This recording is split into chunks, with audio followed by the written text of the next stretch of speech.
Hola, espero que se encuentren súper bien. Mi nombre es Ariel Cambronero y estoy de vuelta para una segunda transmisión de la segunda temporada del podcast La Cabina de Delfos. En esta ocasión les traigo un tema que se relaciona con el tema del capítulo pasado. Este es el tema de la ética literaria y lo vamos a bifurcar. Por un lado vamos a tener el fraude literario y por el otro lado vamos a tener la falta de ineditismo. Originalmente yo quería hacer un capítulo que se centrara en lo que viene siendo las irregularidades en premios literarios e iba a colocar como ejemplo las supuestas irregularidades en el premio Aquileo J. Echeverría de aquí de Costa Rica.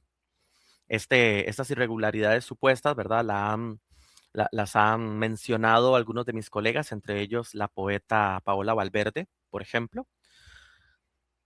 Pero como también quería abordar otros temas, pensé que el video se iba a ser excesivamente largo, así que decidí partirlo a la mitad, por decirlo de alguna forma. Es decir, esta sería como una especie de parte uno y el siguiente capítulo sería como la parte 2, donde ya se termina de armar, ya que de cierta manera también ese tema se puede relacionar con la ética literaria.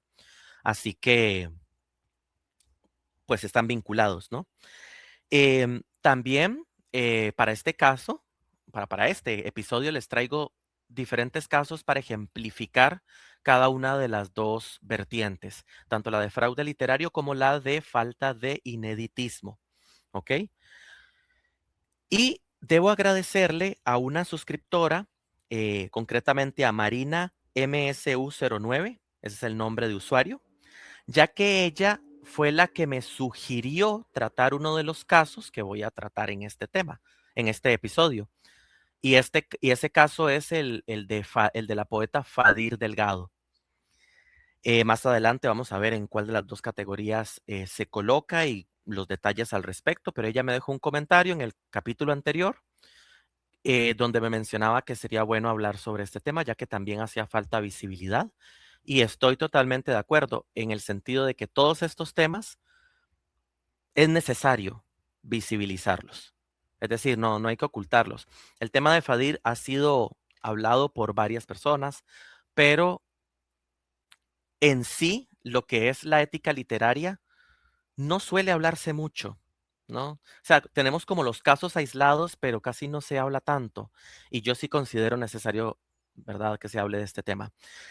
Cabe resaltar que este video se hace con una finalidad didáctica, con una finalidad también de prensa literaria, no con una finalidad para perseguir a nadie ni para afectar a nadie, porque aquí solamente se van a decir cuestiones que oficialmente están dictaminadas, ¿no? No se van a hacer especulaciones, ni chismes, ni nada de esa clase, ¿no?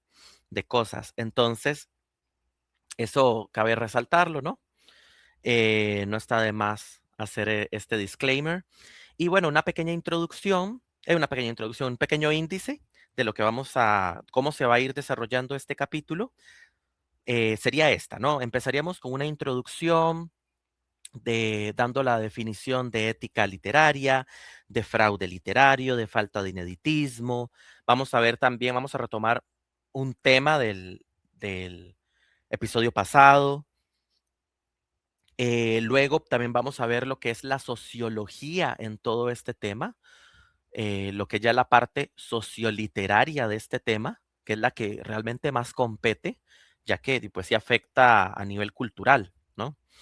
Ya después vamos a ver los casos internacionales, el caso de Fadir Delgado. Luego vamos a analizar un comentario que uno de mis informantes me pasó acerca de alguien que, desde mi punto de vista, y ahí lo veremos, la perspectiva de este comentario es un tanto ingenua porque defiende, ¿no? Los premios, no los premios literarios que estamos hablando en cuestión, sino en general, ¿no? Ahí lo vamos a ver más adelante, defiende como la idea de los premios literarios, como que prácticamente está diciendo que es imposible que fallen, ¿no? Y pues son hechos por humanos, obviamente pueden fallar, más si lo dirigen humanos, obviamente, ¿no? Entonces vamos a analizar ese comentario porque ahí hay muchos detalles que no está de más analizar, ¿no? Ya desde el lado del análisis del discurso. Luego vamos a hacer las conclusiones y una reflexión final. Y de nuevo reitero que estoy súper agradecido con Marina por la sugerencia del tema. La verdad es que sí amplió mi visión para que justamente incluso lo que iba a ser originalmente un capítulo, pues se transformara en dos, ¿no? Así que súper agradecido y abro de una vez la puerta de los comentarios, de la cajita de comentarios, para que cualquiera que tenga alguna sugerencia de video o de algún caso que le gustaría que yo investigara o etcétera, ¿no? A nivel literario, por supuesto. Es súper bienvenido para que lo escriba. Y también si conocen algún caso relacionados con los temas que ya hemos tratado, tanto los del capítulo anterior como los que vamos a tratar en este capítulo, adelante. La caja de comentarios es toda de ustedes. Ahora sí, vamos a empezar con la que viene siendo la definición de ética literaria y para eso me voy a basar en el libro English and American Studies del autor Heinz Antor. Concretamente, de él voy a analizar el capítulo Ética literaria. ¿Ok? Y bueno, de acuerdo con este autor, la ética literaria hace referencia a lo que viene siendo la interacción o la interconexión entre la literatura en todas sus áreas bajo el código ético del cual se rige una sociedad. Entonces, ¿por qué menciono la literatura desde todas sus áreas? Porque usualmente como que se piensa en ética solamente desde el punto de vista del escritor, ¿ok? Y en este video no solamente vamos a ver el punto de vista del escritor, vamos a ver casos que también, o vamos a poner, no precisamente ejemplos, pero sí vamos a ver casos en los que podría no ser el escritor el que está irrumpiendo en esa ética, sino que puede ser la misma editorial, por ejemplo, ¿no? Em, entonces, se va a ver la literatura desde la ética, pero tanto desde la escritura creativa, que es la que le corresponde al escritor, como desde la crítica literaria, ¿ok?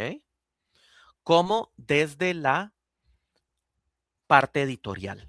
O sea, son los tres, ¿verdad? Es la literatura en todo su esplendor, no solo una partecita, porque la literatura no solamente se compone del escritor, ¿verdad? Están las otras partes que terminan complementando, ¿ok?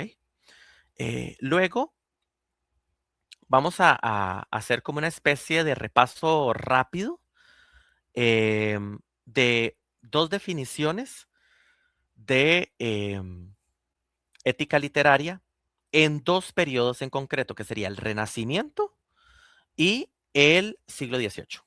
¿Ok? Vamos a empezar con lo que viene siendo el Renacimiento y para eso vamos a referirnos, o aquí Antor nos lleva hacia la perspectiva de Sir Philip Sidney.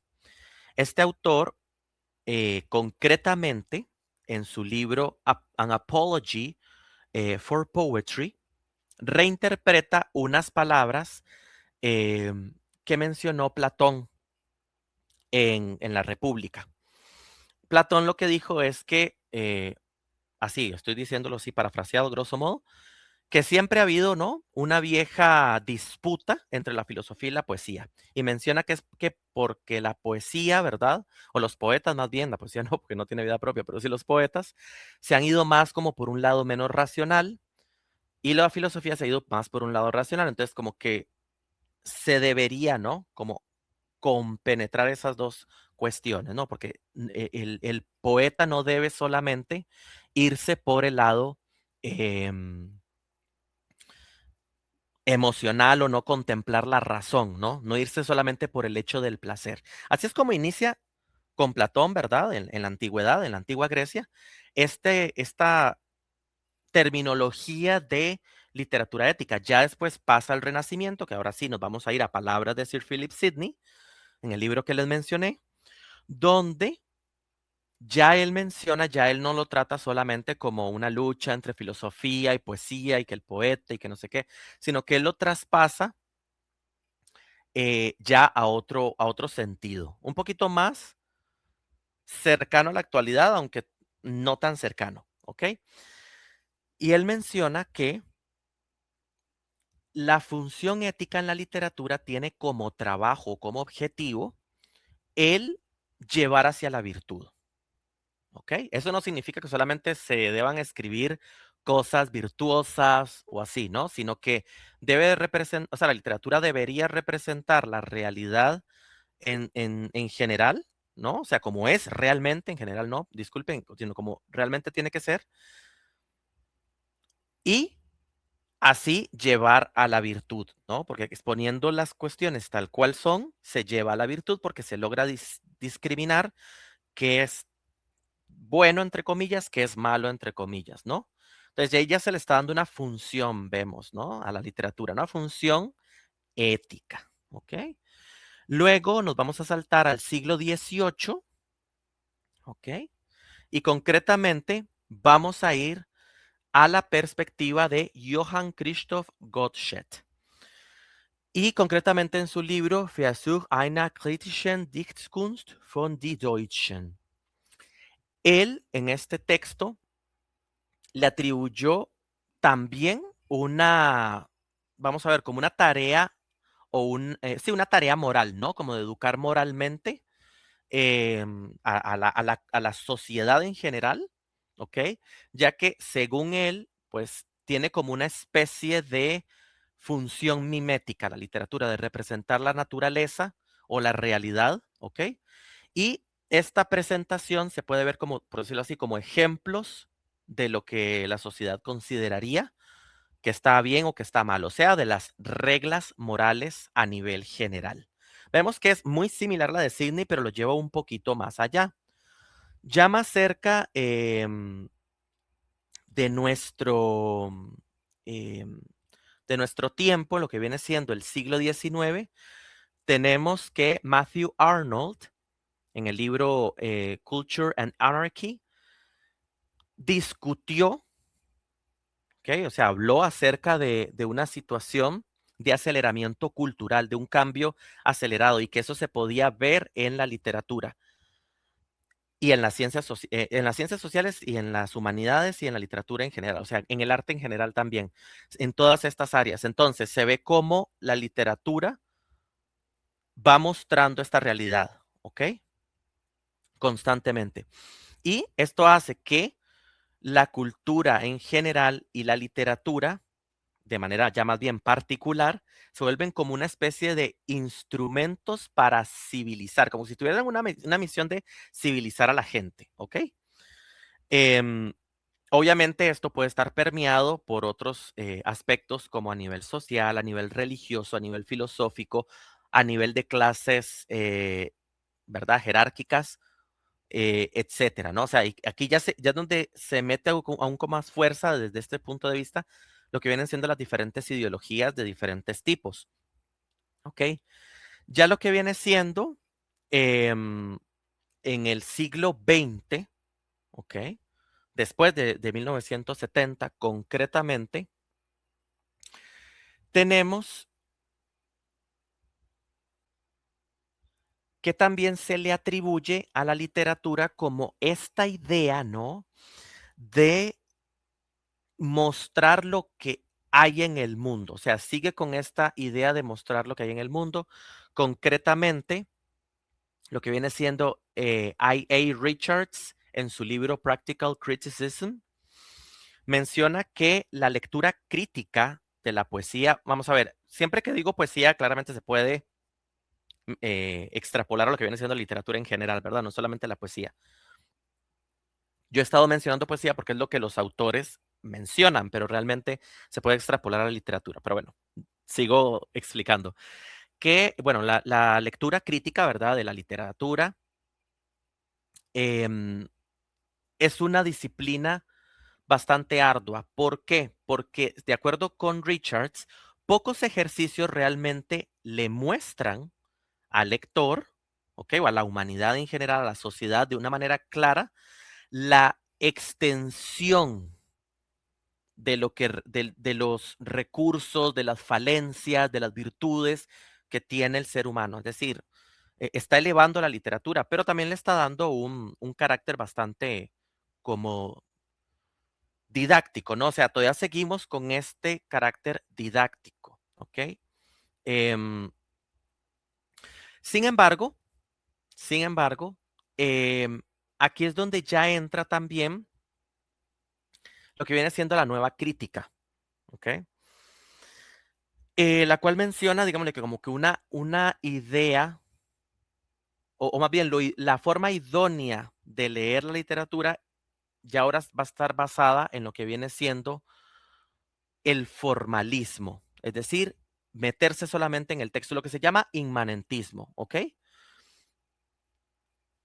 Aquí es donde ya las corrientes de análisis literario se van concretamente a analizar solamente el texto por el texto y tiende a dejar de lado lo que está fuera del texto, o sea, el contexto y otros aspectos, ¿no? Em, y esto es lo que crea es como una especie de desinterés, ¿ok? Como una especie de desinterés en los aspectos sociales y se ve solamente el arte por el arte y se le quita un poco esa carga didáctica que todo el mundo le estaba poniendo a la literatura, ¿no? A nivel de ética. Ya más en la actualidad, bueno, de acuerdo con este autor, tenemos, ya esto ya más en la actualidad, ¿verdad? Tenemos lo que viene siendo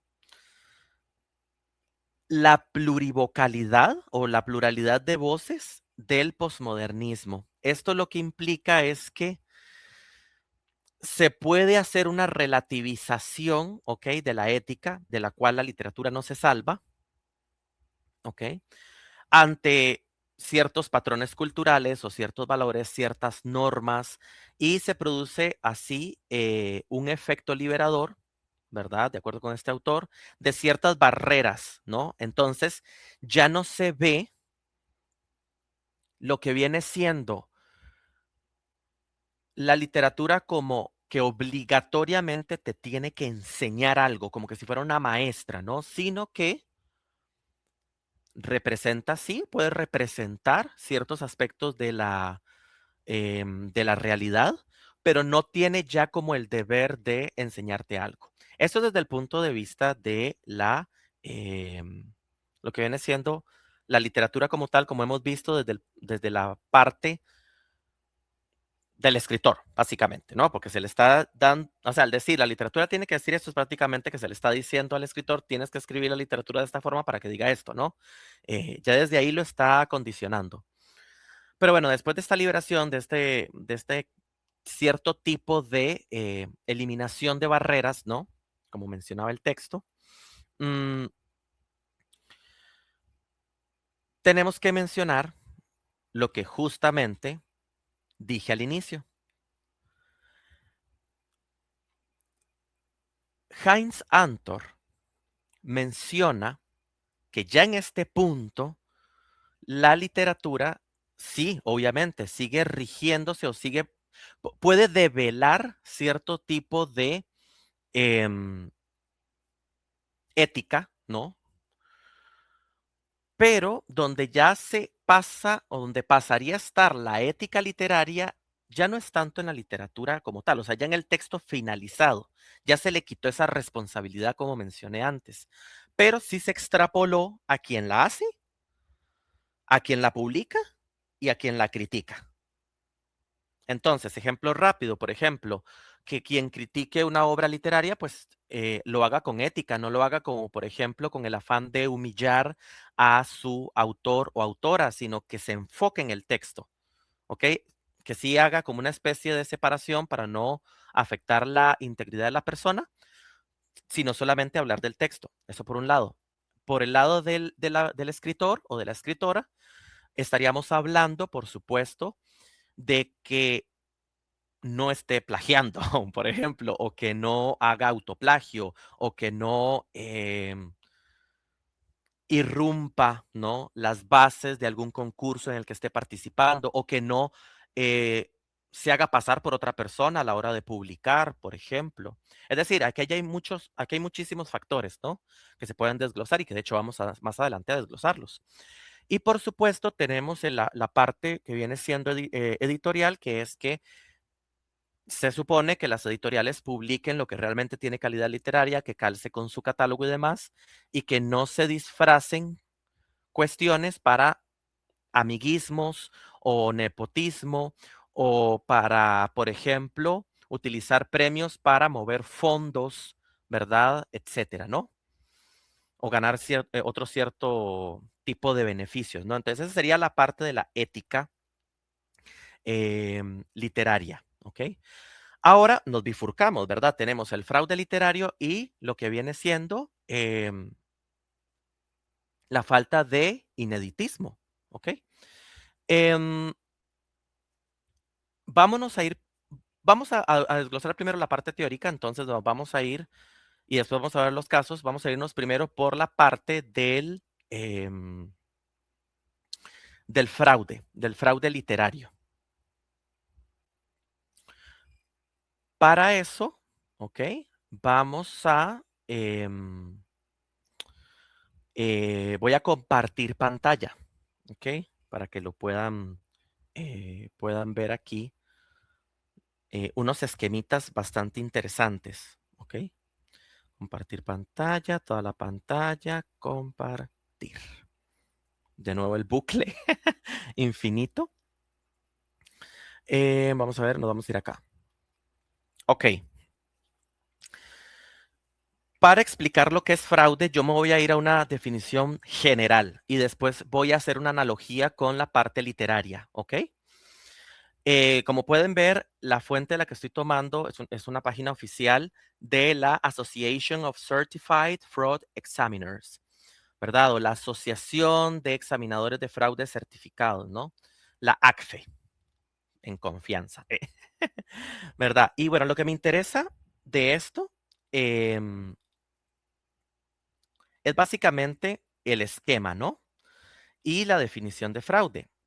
El fraude en sí, ¿verdad? Es cualquier actividad que se basa en el engaño para obtener un beneficio, se convierte en delito cuando implica una tergiversación deliberada de la verdad o la ocultación de un hecho relevante para inducir a otra persona a actuar en su propio perjuicio. Eso es de acuerdo con el diccionario jurídico de Black, como podemos ver, y ese es algo general, ¿verdad? Esto no es aplicado a la literatura. Esto es en general. Y aquí, como sigue diciendo, en otras palabras, si mientes para privar a una persona u organización de su dinero o bienes, estás cometiendo fraude. Aquí, como lo vemos, es en general. ¿Cómo se podría aplicar esto a la literatura? ¿O cómo lo podríamos analogar, más bien, a través de este esquema? Que es, de verdad, aquí citan al doctor Donald Creasy, em, que él hace uso de este esquema, ¿ok? Para explicar lo que viene siendo la motivación que puede tener alguien para cometer fraude. Menciona tres aspectos. Eh, aquí se menciona la presión financiera, que es esta de acá. La presión financiera lleva a una racionalización de la situación y luego la persona puede ver o la entidad, bueno, la persona siempre hay una persona detrás de una entidad, ¿no? Puede ver la oportunidad para quitar esta presión financiera, ¿ok? Para quitar esa presión financiera. Entonces, hace el fraude la persona. Em, esto extrapolado o analogado al mundo literario podría verse de diferentes maneras, ¿ok? Si es desde el punto de vista del escritor o de la escritora, podría verse, por ejemplo, como que alguien em, soborne a algún juez o a todo el jurado o a la institución para que le otorguen el premio, ¿ok? Que esto ha sucedido. Claramente esto es un delito, ¿verdad? Y lo menciono porque una cosa es el fraude literario, que eso sí es delito, y otra cosa es la falta de ineditismo. La falta de ineditismo no es un delito. La falta de ineditismo es solamente que no se cumplieron con ciertas bases de algún concurso o algo así por el estilo, ¿no? Pero no es un fraude. Esa aclaración hay que tenerla bastante presente, porque por eso les dije desde el puro inicio, de la ética em, literaria se pueden dividir dos caminos, ¿ok? Entonces, siguiendo con la parte de este esquema, con otro ejemplo, puede ser, digamos, desde el lado del escritor, que por ejemplo, le cobre a alguien del jurado un favor que le debe, entonces le dice como, necesito que vote di por mí, ¿verdad? O sea, que me haga ganador, ¿no? Y tal vez ojalá sea el, el juez cabecilla o el juez principal. Esto no se aplica en todos los concursos, cabe resaltar. Es decir, cada concurso puede tener su tipo de jurado. En algunos hay personas dentro del jurado que no tienen voto. Sí, que no tienen voto, solamente tienen voz, o sea, solamente pueden opinar, pero no votan. Y hay otros en los que todos los integrantes votan. Hay otros, pero el voto vale lo mismo. Y hay otros en el que, por ejemplo, se denomina a un representante dentro del jurado como principal, que es el que podría tal vez decidir quién gana en caso de algún empate. Ya eso va a depender del premio, obviamente, ¿verdad? Ya cada premio lo puede hacer de manera distinta. Pero, ¿verdad? Tras la aclaración, pues sí, ¿no? Entonces, si este jurado acepta, entonces ahí ya tendríamos, ¿verdad? Que hay una parte de fraude, tanto del jurado, ¿ok? Como del concursante, ¿verdad? Porque se está haciendo como un trueque de favores ahí, ¿no? Eso por ahí. Por el lado de la institución, podríamos, por ejemplo, que una institución crea un premio fantasma, por decirlo de alguna manera, hace toda una convocatoria, ¿verdad? Pero ya tienen seleccionada a la persona que va a ganar y solamente seleccionan a esa persona porque es la que les sirve, porque tal vez es de su misma editorial, ya publicado en su misma editorial, entonces les sirve, ¿no? Publicitarlo. O tal vez tienen contratos a futuro para otros libros y quieren introducirlo con un premio para que las siguientes publicaciones sean como que tengan una mayor probabilidad de que se vendan, ya que nos guste o no, un premio literario y pues da prestigio, ¿ok? Y hay gente, por ejemplo, que solamente lee premios, o sea, libros premiados, por ejemplo, porque consideran que eso lo hace ya valioso el texto, ¿verdad? Que aquí hago un paréntesis. El que un premio literario, más bien, el que un libro tenga un premio literario no significa que sea el mejor libro o que sea, ¿verdad? Una eminencia o lo que sea. No determina la calidad del texto, ni mucho menos la calidad del autor, ¿ok? Ni el tenerlo ni el no tenerlo. Yo, en mis años que estudié literatura en la universidad y también aún ahora, hasta el día de hoy que hago investigaciones literarias, me he encontrado con cada joya que no lo conoce nadie. Nunca fue premiado. Y es porque la realidad es que a la hora de los premios literarios, justamente pueden meterse factores extraliterarios, ¿no? ¿Verdad? Como los que estamos viendo ahora o como otros de otra índole, ¿no? Em, Esa es la realidad, pero bueno, eso lo podemos tratar después.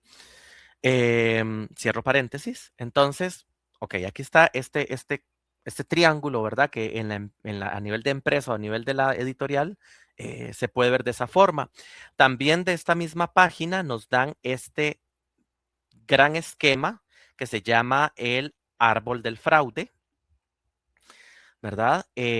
Aquí ustedes van a ver que está como más inclinado como a la parte económica y demás, pero a mí lo que me interesa es que dentro del árbol del fraude, una de las bases es la corrupción y, concretamente, el conflicto de intereses.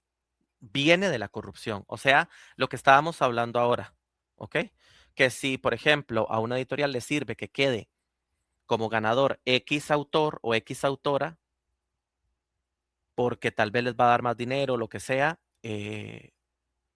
o es alguien conocido, ¿verdad? Y nepotismo, lo que sea, ya ahí sí hay una infracción, ¿verdad? Es decir, ya ahí es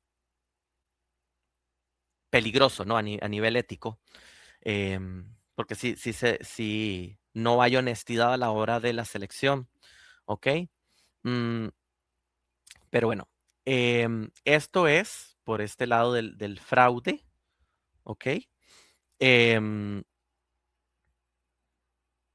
y cabe resaltar que en cuanto al fraude, ¿ok? También se podría, como dije, cometer desde el punto de vista del juez, ¿verdad? Del jurado, del juez, de la jueza, de quienes conformen el jurado. Eh, como lo que expliqué también, o sea, ya no es la institución la que tiene el conflicto de interés, ¿verdad? O sea, la que quiere percibir ese interés, ¿verdad? Em, sino que es el jurado. Entonces, la institución no tiene nada que ver, está limpia, pero si el jurado a nivel interno hace cosas que la institución no le está pidiendo y lo hace como a puertas cerradas, ya ahí es donde se cae en un error, ¿no? De praxis, por decirlo de alguna manera. Se está haciendo algo que no se debería. Un ejemplo es, por ejemplo, para la redundancia, que el jurado, digámosle, hay una convocatoria para algún premio. Aquí esto es inventado. Digámosle el premio de los patitos, ¿no? Y el premio de los patitos es una convocatoria abierta, dicen sus bases y dice también que no tiene ninguna temática específica, o sea, es temática libre, ¿ok? Entonces las personas mandan sus obras, tal, que no sé qué, que no sé dónde, y ya, cierra la recepción de obras y ya se ponen a analizar los jueces las obras, ¿ok? ¿Qué es lo que pasa? Lo que pasa es lo siguiente, que si un juez, si algún miembro, ¿ok? Del jurado, a puertas cerradas, ya sin que la gente se dé cuenta, ya habiendo cerrado la convocatoria, dice, yo la verdad propongo que escojamos un texto que trate sobre X temática o que el autor pertenezca a X colectivo o a X localidad o a X lo que sea. ¿Ok? Eso se está diciendo a puertas cerradas, o sea, quienes concursaron no se enteraron de esas bases porque esas bases nunca fueron las originales. O sea, se están cambiando las bases una vez finalizado el concurso, o más bien la recepción de manuscritos o de libros ya publicados, dependiendo del tipo ¿cómo se llama esto? De concurso, ¿ok? Y eso es algo deshonesto. ¿Por qué? Porque ya automáticamente entonces quienes no escriban de las temáticas que ellos quieren, o de los temas que ellos quieren, o de los, ¿cómo se llama esto? O que el autor pertenezca a alguno de los grupos que ellos quieren, entonces ya el autor va a quedar y el texto van a quedar automáticamente descalificados por cosas que realmente no estaban en las bases originales y están también yendo en contra de la propia institución. Y si esto llega a salir a la luz, los que realmente salen perjudicados van a ser la institución, el prestigio del premio y obviamente el autor que gane, porque si de casualidad no sé, quieren escoger algún tema porque es de actualidad y ven que se está vendiendo mucho o lo que sea, o es un tema que el jurado quiere porque pues entre los tres se pusieron de acuerdo o lo que sea, o algún perfil de escritor, entonces, ¿qué es lo que sucede? Sucede que en realidad el texto que estaría ganando no está ganando porque precisamente sea el mejor. Está ganando porque si de todos los 500 libros que participaron, solo 3 cumplían con esas características, y sería el mejor de esos 3, pero realmente nunca sabremos si es verdaderamente el mejor de los 500. Y eso automáticamente, si se llega a enterar ese tipo de cosas, le causa un perjuicio al escritor. Porque obviamente el escritor no tiende a tener la culpa en estos casos. En otros sí, donde hay como una especie de confabulación, cabe resaltar, ¿verdad? Como uno de los ejemplos que mencioné anteriormente. Por ejemplo, no sé, que alguien del jurado le diga a uno de sus alumnos o a uno de sus amigos o lo que sea, participa y dime qué texto vas a tener, ¿no? ¿Qué título va a tener el texto, ¿no? Y entonces ya ahí lo armamos para que gane. Puede pasar, ¿no? Em, puede pasar. Y lamentablemente vamos a ver qué ha pasado, ¿verdad? Es decir, no estoy hablando por hablar. En los ejemplos internacionales nos vamos a dar cuenta de ello. Pero bueno, entonces esa es la cuestión, ¿no? Y vamos a ver, yo sé que la gente puede utilizar aquí como ciertos, vamos a ver, como ciertas excusas, tipo, no, es que esto es por una justicia histórica o justicia, sí, una justicia histórica, ¿no? Se hace justicia histórica porque tal vez el grupo al que pertenece esta persona en el pasado no se le daba bola para premiar o le costaba mucho publicar, lo que sea. Y esa excusa es una falacia. La justicia histórica es una falacia, ¿por qué? Porque para hacer realmente justicia histórica, literalmente habría que viajar al pasado y darle la mención a quienes realmente lo merecían. Lo que se puede hacer como justicia histórica sí es rescatar los textos del pasado que no fueron mencionados o a que no se les dio el reconocimiento necesario por X o Y situación o por X o Y perfil que tuviese la persona autora, ¿ok? Pero decir como vamos a premiar solo a estas personas, pero a puerta cerrada, ya, o solo estos temas, a puerta cerrada, ya eso no es ético. Eso rompe automáticamente la ética. Porque no se está diciendo en las bases. Si se dijera en las bases, ya cambia la cosa. Ya los que van a enviar los textos lo saben, ¿verdad?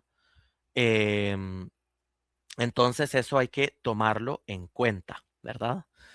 Em, porque por más buena que sea una causa social o por más buena que sea la intención, no justifica esta clase de acciones. No justifica el pasarle por encima la ética literaria. ¿Ok? Cabe resaltar que todo esto que estoy diciendo ahora y lo que voy a seguir diciendo a nivel teórico es a nivel general, ¿verdad? No me estoy refiriendo absolutamente a nadie en concreto. Hasta que no clasifique cada uno de los casos que vamos a ver en cada una de las partes, no estoy vinculando a nadie con nada, ¿ok? Hago la mención para que nadie se ataque, porque yo ya he visto que la gente se ataca y no escucha bien, ¿no? Las aclaraciones que uno está haciendo. Pero bueno, em, eso por ahí. Ahora vamos a pasar lo que viene siendo la parte del el ineditismo, porque para ver qué es la falta de ineditismo tenemos que saber qué es el ineditismo o el carácter de que un texto sea inédito. Y bueno, para este caso me voy a basar en la definición que da la Dirección Nacional de Derechos de Autor, Ministerio del Interior, de Colombia, ¿ok? Ellos mencionan aquí, definen rápidamente que es una obra literaria inédita, ¿ok? La obra literaria inédita, leo textualmente, es aquella que no ha sido dada a conocer al público, tal cual. O sea, así de sencillo, es súper fácil. No, el concepto no tiene mucha gracia, em, se puede buscar en cualquier lado, ¿no? Eso es que una obra sea inédita. Es decir, que no haya sido publicada por ningún medio, ni digital, ni físico, ¿ok? Etcétera, ¿no? También aplicaría el audiolibro, de hecho, porque ahí, pues, ¿verdad? No es solamente la parte textual, sino también el hecho de que el texto esté ahí, ¿verdad? Puede estar en voz, también aplicaría por ahí. Que ese es un tema del que casi no se habla, ¿verdad? Que el texto también tiene que ser inédito, en el sentido de que tampoco hay un registro eh, oral de este, ¿no? Grabado y publicado y demás, porque eso es lo que justamente le quita el carácter inédito que ya se dio a conocer al público. Entonces, bueno, tenemos esa definición. Entonces, aquí hay que hacer una aclaración. Cada premio varía sus bases, ¿ok? Hay premios, yo me he topado con ciertas bases que dicen, que dicen entre sus pautas que sí, que el texto sea un inédito, al menos un 75%, ¿ok? Entonces, al menos un 75%. ¿Eso qué significa? Que el texto que se vaya a presentar, por ejemplo, si es una colección de cuentos, y no sé, son 15 cuentos, que dos de esos cuentos, habría que sacar los porcentajes realmente, pero que dos de esos cuentos, por ejemplo, sean sean ya publicados. Entonces, el resto de cuentos, como cumple con ser al menos el 75%, incluso diría yo que se pasa, serían inéditos, entonces se puede concursar. Pero eso es solamente si las bases lo dicen, ¿ok? No si, no que uno se lo invente, ¿verdad? Sino que las bases lo tienen que decir explícitamente. Si el concurso dice que el texto sea inédito, o algunas veces dice inédito totalmente, ya no cabe duda, ¿verdad? O sea, es que el texto en su totalidad, en su 100%, tiene que ser inédito. O sea, no puede estar ni en audiolibro o en formato audio, pues no puede estar en formato físico ni en formato virtual, etcétera, ¿no? ¿Ok? Entonces eso es súper importante. Siempre hay que fijarse muy bien en las bases. Y aquí quiero volver a hacer esta aclaración, o la aclaración que hice hace un rato. La falta de ineditismo no es fraude. Son dos cosas completamente diferentes. La falta de ineditismo se podría decir que es una falta de ética literaria, pero no es fraude. ¿Ok? Esa es la cuestión. Entonces vemos cómo en un concurso literario, dependiendo de lo que haga el escritor, se puede considerar o fraude o falta de ineditismo. Si faltó a las bases de ser inédito, por ejemplo, es falta de ineditismo. ¿Ok? O si faltó alguna otra base, ya sería entonces falta a las bases del concurso, ¿no? Etcétera, ¿no? Como por ejemplo, que no acate, yo qué sé, ¿qué podría ser? Algún detalle, ¿no? Que vengan las bases tipo... Es que yo siento que el interlineado, las letras, el tipo de letra, eso sí lo detectan muy fácil. De hecho, tiende a ser lo primero que analizan y así es como descartan a muchos, porque ya con no cumplir eso en términos generales, ¿verdad? No sé si todos los premios literarios funcionarán igual, pero algunos que yo conozco sé que funcionan así. Y lo sé porque he hablado con varios jueces, ¿no? Em, ¿Verdad? Que es un primer filtro el que se hace, ¿no? O sea, el texto tiene que cumplir con esas bases mínimas de tener el tipo de interlineado, la letra, la tipografía, el tamaño, todo esto, ¿no? La cantidad de páginas. Y si no cumple eso, se puede descartar, ¿verdad? Eh, pero sí. Y de hecho se debería descartar porque por algo están las bases, no están para las bases de estilo me refiero, no están para que, como una sugerencia, sino que la editorial las pone para que justamente el texto calce con sus pautas, ¿no? Porque de ahí ellos pueden analizar cómo el libro, ¿verdad? Puede verse, o sea, cómo el texto se puede ver ya en libro físico, porque se pueden ver ciertos detalles con número de páginas, etcétera. Pero eso ya sería entrar en otro embrollo más editorial, ¿verdad? Que no precisamente el jurado sabe eso, pero sería un tema para otro video. Pero a lo que me refiero es que son importantes, todas las bases son importantes y, ¿verdad? Entonces, esa es una forma que si el escritor lo que hace es faltar a una de las bases, pues está cometiendo falta de ineditismo o falta de alguna de las bases dentro de ese concurso, ¿ok? Ahora, cabe resaltar, si el escritor por el otro lado lo que hace es ir a sobornar al jurado, o si hay alguna cuestión ahí medio rara de por medio, tipo, tú me das el premio y yo te pago con este favor o lo que sea, obviamente eso es fraude. O sea, eso ya sí sería fraude, ¿verdad? Porque ya no tiene que ver con bases, ya tiene que ver con cuestiones donde incluso se puede haber dinero de por medio y demás, ¿no? ¿Ok? Entonces, que eso también se puede ver, como dije, ¿verdad? Desde el lado de la empresa, en este caso la editorial, que por ejemplo hasta le proponga a ciertos autores que se metan a concursar para darles el premio y X, Y, Z, ¿no? Más adelante vamos a ver algunos casos de eso. Em, pero bueno, entonces vemos que hay una gran diferencia. Entonces, la falta de ineditismo tiene que ver con una cuestión de bases, una cuestión de bases, una cuestión de que incluso esas bases se pueden romper de diferente manera, ¿no? Entonces, puede ser porque el texto no es original, puede ser porque el texto ya se publicó o ganó un premio literario, o si las bases dicen no se puede poner en concurso en simultáneo, o sea, el texto que está concursando no puede estar en simultáneo concursando en otro premio, entonces, pues ahí ya choca automáticamente, ¿no?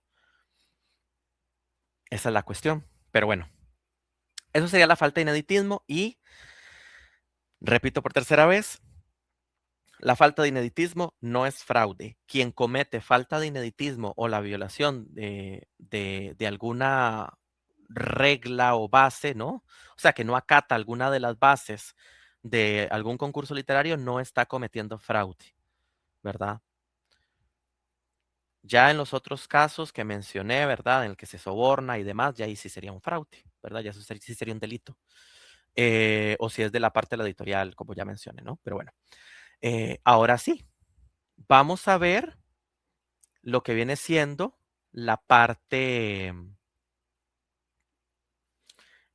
¿cómo se llama esto? La parte de la sociología, ¿verdad? Que esta parte es súper interesante. En la parte de la sociología o sociología literaria, porque en realidad la sociología aplicada a la literatura se llama sociología literaria o socioliteratura, tenemos ciertos factores, ¿no? Que pueden estar relacionados, ¿no? Con alguna de estas prácticas, ¿verdad? Como la presión que puede sentir el escritor, ¿no? Entonces aquí lo que es Pierre Bourdieu menciona el concepto de campo literario y capital simbólico, ¿ok?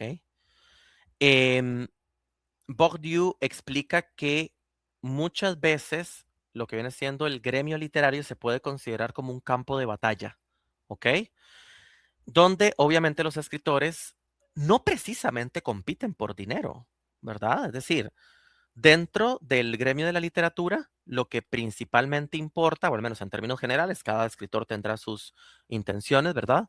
Es sobresalir, ¿verdad? Es decir, que es lo que se llama capital simbólico, ¿verdad? Es algo que no es dinero, no es el capital material, ¿verdad? O monetario, sino que es simbólico, lo que viene siendo el prestigio, el estatus, respeto del gremio, la consagración. Todos esos factores generan como una presión en cada uno de los escritores, ¿ok? Em,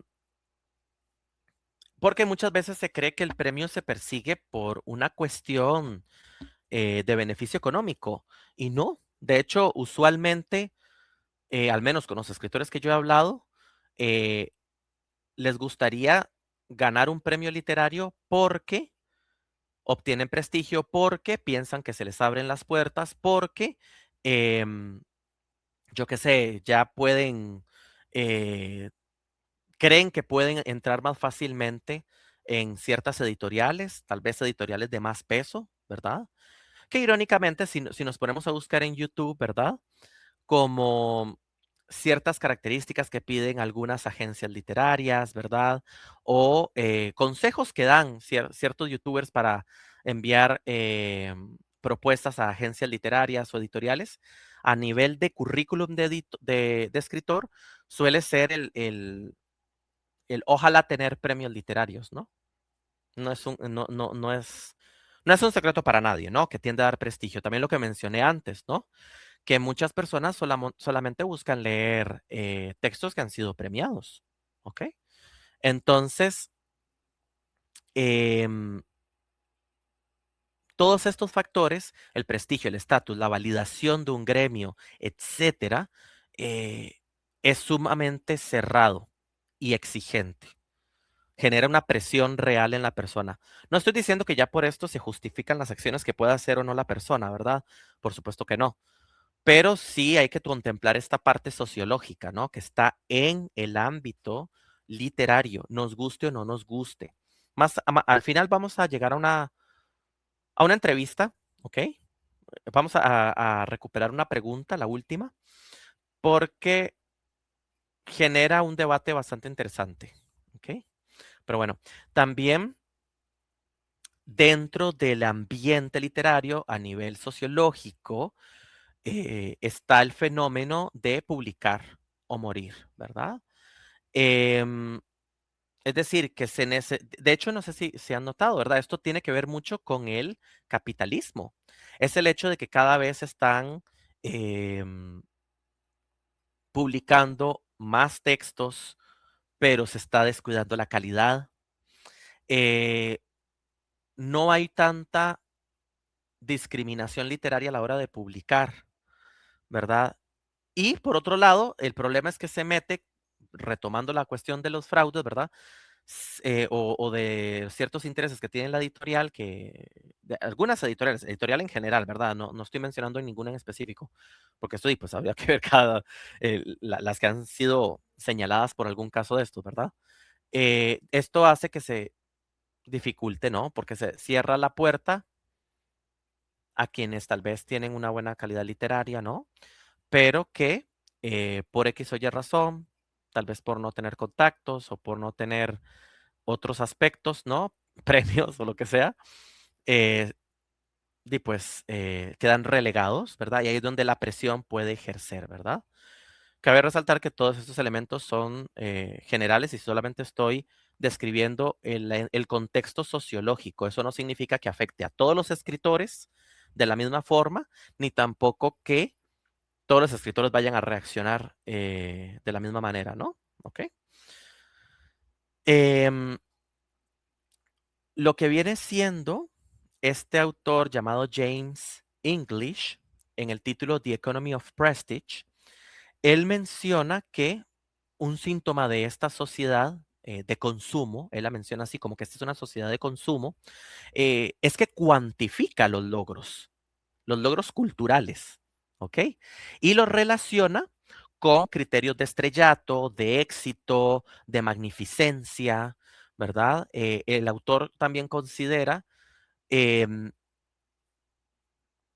que el hecho de que haya cada vez más premios literarios y cada vez más textos que se van publicando sin ninguna discriminación a nivel de calidad, lo que hace es que definen la vida cultural contemporánea. Es decir, sí, se ven más escritores, más libros, pero no todos tienen la misma calidad.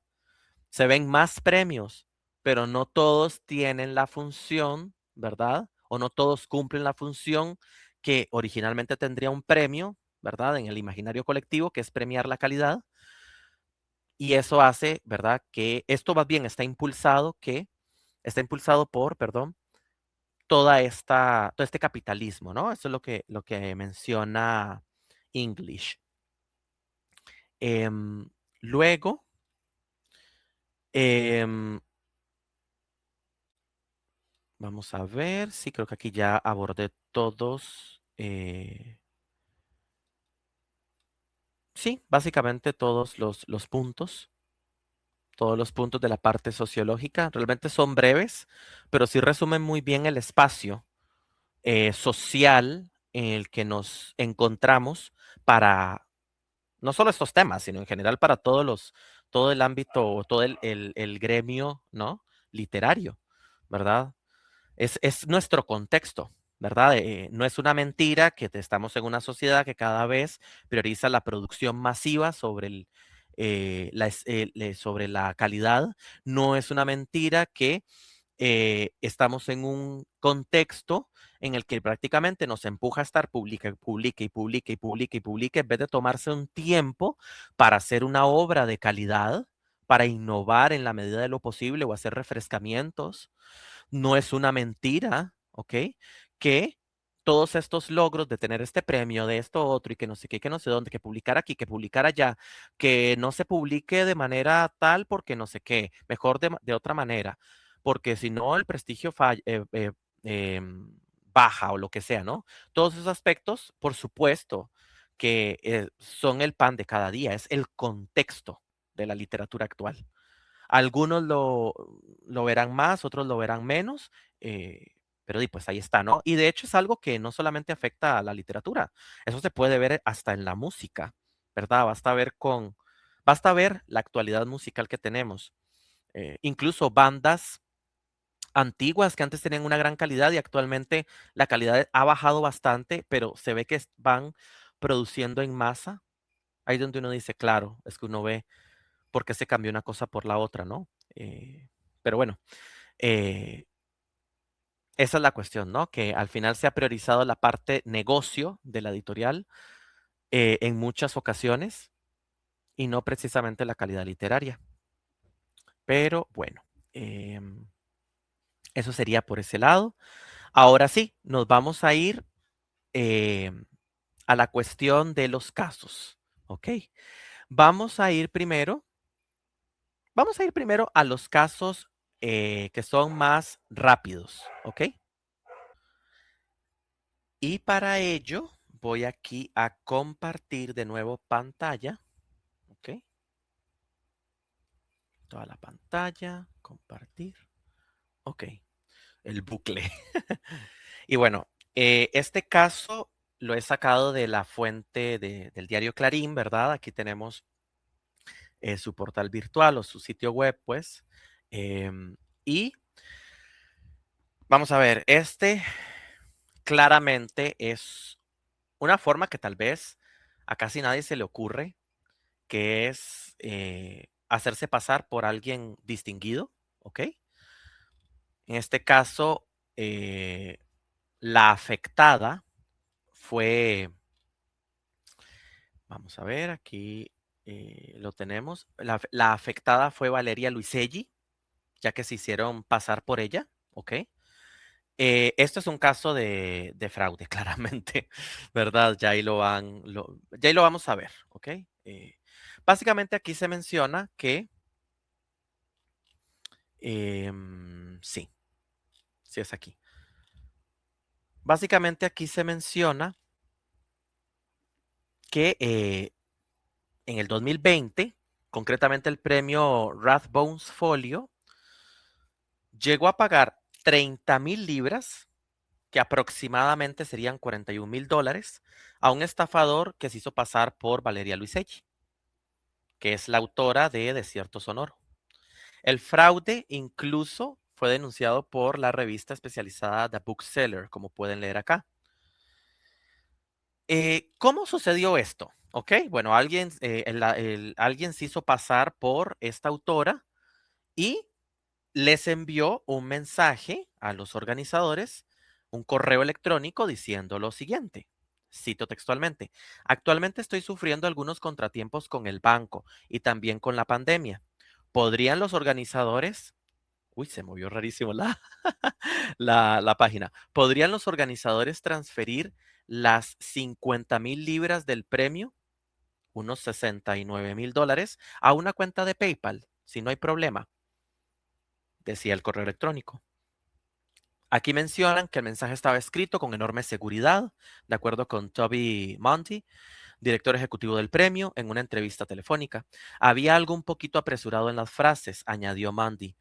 Él dice que olió una trampa, que llamó a Brown y descubrió que el correo electrónico era un engaño. Pero, ¿qué pasó? Los organizadores del premio tuvieron que encontrar otras 30,000 libras para pagarle a Luiselli. y los fondos perdidos fueron absorbidos por un ahorro de costos en otros rubros, según Mina Fry. ¿Ok? ¿Qué vemos aquí? Esto es un caso, o sea, súper palpable de fraude. ¿Ok? O sea, es un caso de fraude. ¿Por qué? Porque es alguien que se hace pasar, o sea, le está usurpando la identidad, se podría decir, ¿no? Porque está haciéndose pasar por una escritora famosa, gana el premio y obviamente se deja la plata y se va, ¿no? Y al final, ¿quiénes son los afectados? Y pues el mismo premio, aquí vemos que la institución que convocó el premio y todos los involucrados, ¿verdad? Que están de parte de la institución, son completamente inocentes. Obviamente, y pues el ladrón los logró engañar, ¿verdad? El que se fue con el dinero. Pero, y también se vio afectada Luis Seggi porque usaron su identidad, obviamente sin permiso de ella. Entonces, aquí este es un caso muy, muy, muy palpable de fraude literario, ¿ok? Luego nos vamos a ir, vamos a ver, voy a pausar aquí un toque. Vamos a pasar aquí a uno de los casos más conocidos, ¿ok? Que es el del Premio Planeta de Novela de 1997. Pero más que nada quiero leerles alguna de las partes pequeñitas porque hace una reflexión bastante interesante, ¿ok? Este caso involucra al escritor Ricardo Piglia y también al escritor Gustavo Nielsen. Ahora vamos a ver cada una de los bandos, ¿no? Por decirlo de alguna manera. Dice así textualmente. Bueno, cabe resaltar, sí, por supuesto, que este artículo, bueno, por si lo quieren leer completo, se llama Cloacas y Premios Literarios.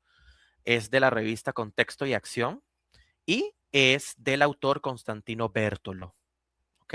Fue publicado en 2017 este artículo. Ahora sí, nos devolvemos acá. Bueno, Bertolo dice lo siguiente. Todos saben que allí pasa lo que pasa y se cuece lo que se cuece, pero esa confabulación ilícita entre empresarios del libro y autores de novelas, ensayos o poemas apenas crea escándalo. A los corruptos se les trata de mecenas, a los corrompidos de honrados talentos, a los mamporreros de jueces justos, a los concursantes de esperanzados y al público de compradores o lectores, a los que tanto debo y tanto quiero, de agradecidos por tanta letra e historia entretenida. Es raro que alguien proteste y más raro es que la queja pase de la palabra y el fraude llegue a juzgado alguno. Él mismo lo está mencionando como un fraude, eh, ¿verdad? O sea, Bertolo denomina este caso como un fraude. El escritor Ricardo Piglia, el editor Guillermo Shavelson y la editorial Planeta fueron condenados en su día a pagar $10,000 a Gustavo Nielsen. O sea, eh, fue hecho tal cual. O sea, sí quedó registrado que tuvieron que pagar ese monto. Y bueno, Gustavo Nielsen dice, un escritor que, según los jueces de un tribunal argentino, se vio perjudicado por la manipulación del concurso literario Premio Planeta de Novela 1997, en el que resultó premiada la obra Plata Quemada. ¿Ok? Tan infrecuente hecho y sentencia recoge además que existen demostradas muchas circunstancias que revelan la predisposición o predeterminación del premio en favor de la obra de Ricardo Piglia y destacan la menguada participación del jurado, compuesto por Mario Benedetti, María Esther de Miguel, Tomás Eloy Martínez, Augusto Roa Bastos y el editor Guillermo Shavelson. ¿Ok? Esas son palabras de, por supuesto, Bertolo. Y vemos que el caso se llevó al juzgado, o sea, no es una suposición, es que se llevó al juzgado y en ese juzgado determinaron, de acuerdo con esta fuente, que se le tenía que pagar a Nielsen los $10,000, ¿verdad? Entonces es bastante interesante ver cómo desde hace bastante tiempo ya aparecen casos registrados. Lamentablemente no son muchos, pero sí sería bueno que salieran a la luz, ¿no? Luego me pareció muy, muy interesante esta parte de acá, espero no dejarlos ciegos con este color tan chillante, pero bueno, es para que se sepa bien la parte que voy a leer. Bertolo dice que la omertá, para los que no sepan, omertá es como una ley de silencio que hay entre los mafiosos, ¿ok? Él lo utiliza en este contexto, ya esto es bastante significativo. La omertá entre corruptores y corrompidos parece absoluta y apenas hay noticias de que alguien la rompa. Con ocasión del juicio por plagio contra Camilo José Cela, a consecuencia de una denuncia presentada por Carmen Formoso, Miguel Delibes declaró que le habían ofrecido el premio Planeta no una vez, sino con periódica reiteración, y dudaba de que Cela hubiera plagiado la novela La Cruz de San Andrés, con la que ganó el Planeta de 1994, pero aseguraba que podía aportar datos sobre las fechas, los testigos y las palabras exactas de José Manuel Lara, consejero delegado de Planeta, cuando le ofreció el premio a él. Por su parte, Juan Bennett, el legitimador del literario contubernio, muchos años después de su participación en el artificio, contaría en una entrevista cómo se presentó al premio tentado por la oferta insistente que le hacía Rafael Borrás y la satisfacción de Lara padre por verlo de concursante sin seudónimo, la firma del contrato por 2 millones antes del fallo e incluso la entrega fuera de plazo del manuscrito. Vemos que aquí en este pequeño párrafo se resumen un montón de casos, ¿verdad? Entonces es como una especie de resumen, ¿no? De algunos casos que yo les quería mostrar, ¿ok? Que se llevaron a juicio, o sea, ya escalan al juicio, o que las mismas personas salieron en entrevistas diciendo algunas declaraciones, etcétera, ¿no? Em, Esto de acuerdo, por supuesto, con Bertolo. Y bueno, eso sería con respecto a este caso. Aquí les dejo el artículo, ¿ok? Por si quieren buscarlo, leerlo, aunque yo las fuentes que les he estado diciendo las voy a colocar en la cajita del episodio, la cajita de descripción para que puedan acceder a ellos si quieren eh, leerlo, ¿verdad? Luego, vamos a ver. mm, Esto es algo que me interesa, pero sí lo vamos a tratar al final. Eh, Sí, bueno, lo podríamos tratar ahora, ¿ok? Porque calza más con esta parte en la que se ven casos de corrupción, en los que se ven casos de fraude, en los que se ven casos que fueron llevados a juicio o que las personas posteriormente salieron en entrevistas a decir algunas declaraciones, ¿verdad? Y entre otros casos, que todos por igual, por supuesto, se pasan por encima o sea, pasan por encima de la ética literaria. Y bueno, me voy a referir a esta pregunta. Concretamente, les voy a dar el nombre del artículo, se llama, igual es una entrevista al autor el cual hablamos en el artículo anterior, o sea, más bien, del cual es autor del artículo anterior. em, Se llama Entrevista a Constantino Bertolo, los premios literarios deberían tratarse como un caso de corrupción. Em, por Víctor Lenore se lleva a cabo esta entrevista y la fuente es el Confidencial, ¿ok? Diario del Confidencial. Lo menciono así para que tengan todas las fuentes y después lo puedan buscar o vayan directamente a la cajita de descripción. Ok, la entrevista está muy buena, pero me voy a ir directamente a la última pregunta, em, porque es la que nos interesa aquí, ¿ok? El entrevistador dice, describe los premios literarios españoles como una cloaca. ¿Cómo sería nuestro panorama literario sin premios? Bertolo responde, sería algo más higiénico. Se evitarían las filtraciones nocivas, insalubres y peligrosas en el sistema de abastecimiento de lecturas, imaginarios y semánticas. ¿Ok? Vamos a quedarnos con esta pregunta. ¿Cómo sería nuestro panorama literario sin premios? Pero yo me atrevería a modificar la pregunta y decir, ¿cómo sería nuestro panorama literario sin premios corruptos? O sea, sin premios que realmente estén ya fraudulentos de base. ¿verdad? Ya donde el jurado es el fraudulento o la institución es la fraudulenta o hay algún interés de por medio, etcétera, ¿no? Porque usualmente, como vimos en el caso de este caso, ¿no? De que nos presentó el diario Clarín,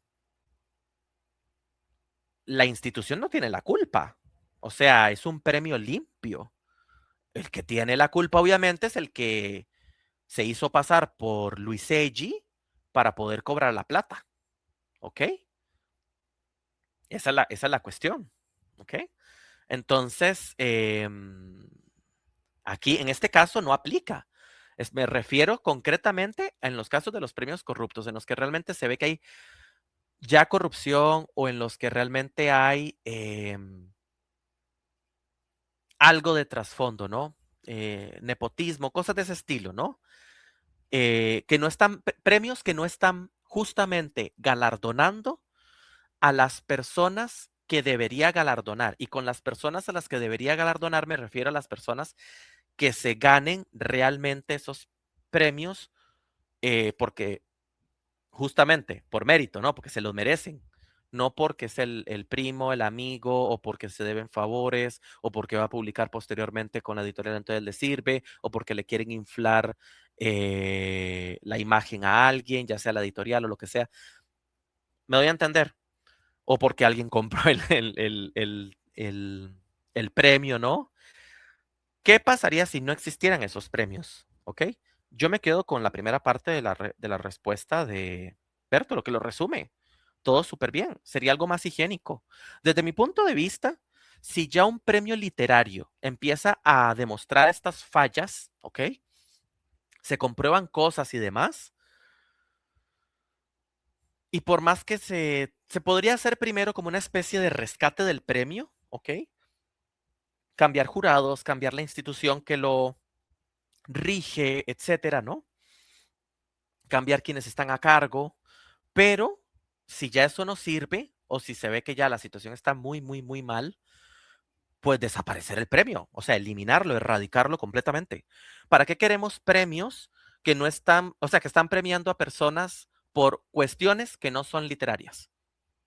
¿Para qué queremos esos premios? O sea, ya, genuinamente, reflexionemos en esto. ¿Para qué queremos esos premios?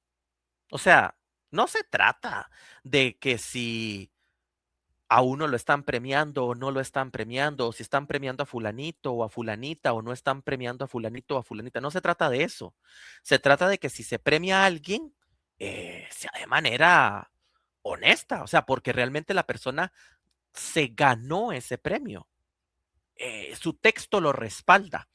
¿Verdad? Porque yo me he topado, así como dije antes, que me he topado con textos que no tienen ningún premio y son súper buenos, me he topado con un montón de textos que tienen premios y son pésimos, son malísimos, la calidad es nefasta. ¿Ok?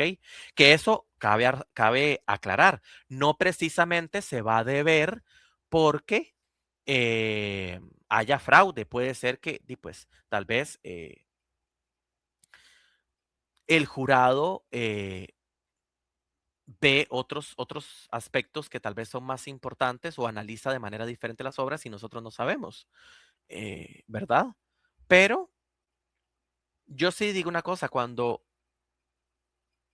ya uno empieza a ver, ¿verdad? Como que la cuestión ya se comprobó que ahí hay una cuestión negativa, como acabo de decir, ¿verdad? Algún fraude, una cuestión de esas, pues sí. Lo mejor para mí es, desde mi punto de vista, es eliminar el premio e inventarse otro que sí esté completamente sano, que sea completamente honesta la selección, ¿ok? Y si hay algún premio que está siendo afectado o que está como cojeando mucho, rescatarlo, hacer una intervención que realmente se limpie lo que se tenga que limpiar para que se pueda purificar, porque si no, la institución que lo está convocando, si no tiene la culpa, va a terminar afectada. Eso le gusta a quien le guste, es la realidad. Va a terminar afectados los ganadores, porque ya la gente no se va a fiar. Va a decir, pero ¿por qué esto? O sea, se comprobó esto y entonces como ahora yo sé que ahora sí lo están seleccionando bien. Me doy a entender. O sea, la gente puede confabular, ¿verdad? Puede meterse historias en la cabeza y no por injustificada razón, la realidad. No significa que en todos los casos en los que se hacen confabulaciones de premios, significa que es porque hay algo malo o hay fraude o lo que sea, o falta de la ética literaria. No, ¿verdad? Obviamente no. Eso habría que ver caso por caso, ¿ok? Esa es la cuestión. Así como, por ejemplo, tratar de averiguar por qué una persona hace una acción, y pues eso es prácticamente imposible a nivel general. O sea, uno puede decir pautas del por qué una persona podría hacer X o Y cosa, ¿no? Pero realmente hay que ir caso por caso, preguntarle a la persona qué pasó ahí, ¿verdad? Pero, pues sí, ese es el asunto, ¿no? No tengo otros casos, solamente queda el de Fadir Delgado, que lo vamos a ir desglosando poquito a poco.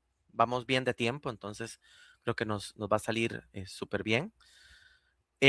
Ok, para el caso de Fadir Delgado, yo me baso principalmente para la comparación de textos en el artículo que publicó Jordan Arroyo en la revista Ajcoqui. La vez pasada la pronuncié mal, pero ahora ya vi bien cómo se pronuncia. Em, y el título del artículo se llama Fadir Delgado Acosta, dos premios, un mismo libro. ¿Ok?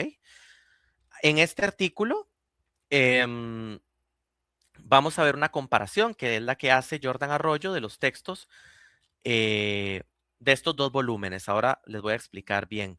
Y la otra fuente es la de la organización 11, ¿ok? Que es la que convocó el premio Tiflos, ¿ok? Y es la que le retiró, de acuerdo con este comunicado de prensa, le retiró el premio a Fadir Delgado, el premio que se ganó en la categoría de poesía. Pero para que me entiendan ya, vamos a ir por partes, ¿ok? Entonces vamos a empezar con la comparación. ¿Qué es lo que dice Jordan Arroyo de estos dos textos? De acuerdo con este autor, Fadir Arroyo, perdón, Fadir Delgado, tiene estos dos libros, ¿no? La temperatura exacta del miedo, cama de hospital, vista desde abajo. El de la temperatura exacta del miedo ganó el premio Tiflos de poesía número 34, mientras que Cama de Hospital, Vista desde abajo, ganó el premio Una Palabra, o el premio de la Universidad Nacional, que se llama Una Palabra, en la rama de poesía, en el 2020. ¿Ok? Él aquí nos menciona algo, ¿verdad? Que el veredicto del premio Una Palabra de Costa Rica se dio el 2 de octubre de 2020 y el premio Tiflos en España, el veredicto se dio el 24 de febrero de 2021. Vemos que son muy poquitos meses de diferencia de un veredicto a otro. ¿Ok?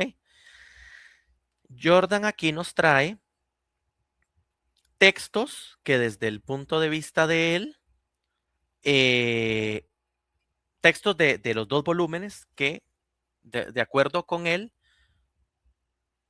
son prácticamente iguales. ¿Ok? O que hacen pequeñas modificaciones, ¿no? Em, Vamos a ver aquí cada uno de los casos.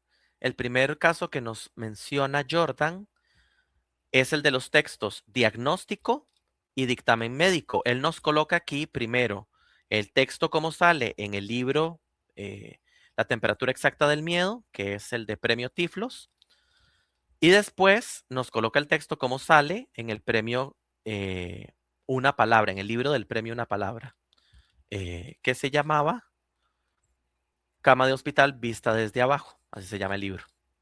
Entonces vamos a empezar. Diagnóstico. Empecemos por el título.